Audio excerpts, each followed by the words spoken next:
Mheshimiwa Waziri Mkuu, serikali imejipangaje kuhakikisha kwamba watu wenye ulemavu wanapata fursa sawa za afya, elimu, ajira na shughuli nyingine za kiuchumi, ukizingatia kwamba tuna miundombinu hafifu ambayo haifikiki, lakini pia utekelezaji duni wa sheria yetu ya watu wenye ulemavu ya mwaka 2010. Aidha, serikali imejipangaje kuhakikisha kwamba mashirika ya umma na ya binafsi yanatekeleza matakwa ya sheria hii ili kuondoa vikwazo kwa watu wenye ulemavu? Asante sana. Na Mheshimiwa Spika, mimi ni balozi wa watu wenye ulemavu, na hoja hizi ambazo Mheshimiwa mbunge amezisema zote ni hoja za kimsingi, na niipongeze serikali kwa hatua ambazo tayari imeshazichukua. Mheshimiwa Spika, tumeshaweka sheria, sera, miongozo na maelekezo kuhusu namna ya kushughulikia masuala haya na mahitaji ya lazima kwa wenzetu wenye ulemavu. Tumefanya hivyo kwenye elimu, kwanza wapate fursa sawa. Tumefanya hivyo kwenye masuala ya kifedha, kama ambavyo katika mgawanyo wa fedha kwenye kila halmashauri tumeweka na wenyewe kisheria ili kuwe na sehemu ambayo inahusu watu wenye ulemavu. Tumeweka kisheria na kisera na maelekezo kwenye kila taasisi kutengenezwa miundombinu itakayozingatia mahitaji maalum ya watu wenye ulemavu.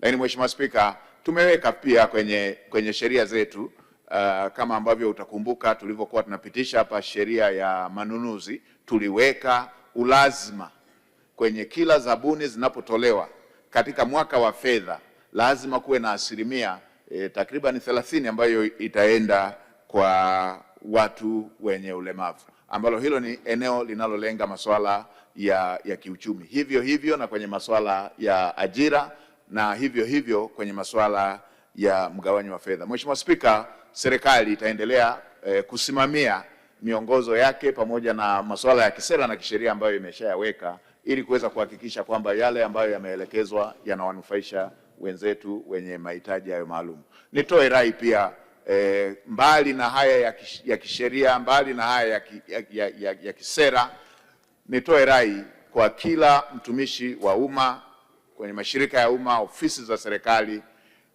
kuwa na msukumo binafsi kuwasaidia wenzetu hao wenye mahitaji maalum.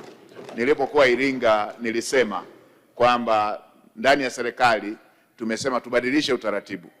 Mtu mwenye ulemavu wako katika ngazi. Kuna wale ambao wanahitaji mitaji ili waweze kufanya shughuli na wakajitegemea, lakini wapo ambao hawana uwezo wa kufanya hiyo kazi, wanahitaji msaada ili waweze kuendesha maisha yao. Umezoeleka utaratibu wa kuwaandikia barua ili waende kuchangisha. Tumesema tuweke kwenye sheria watu wenye uhitaji wa aina hiyo wasiandikiwe barua ya kwenda kuchangisha, badala yake halmashauri zetu, ofisi zetu zihusike kuwapa michango ili waweze kuendesha maisha yao.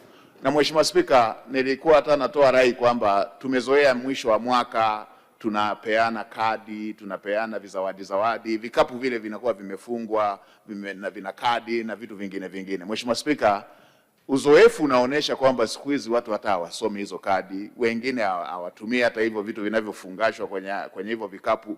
Basi mafungu ya aina hiyo tungekuwa tunabainisha watu wenye mahitaji maalum kwenye maeneo yetu tuwapelekee, badala ya kutumiana diary na kadi ambazo hizo siku hizi ziko kielektroniki, ziko kwenye mtandao.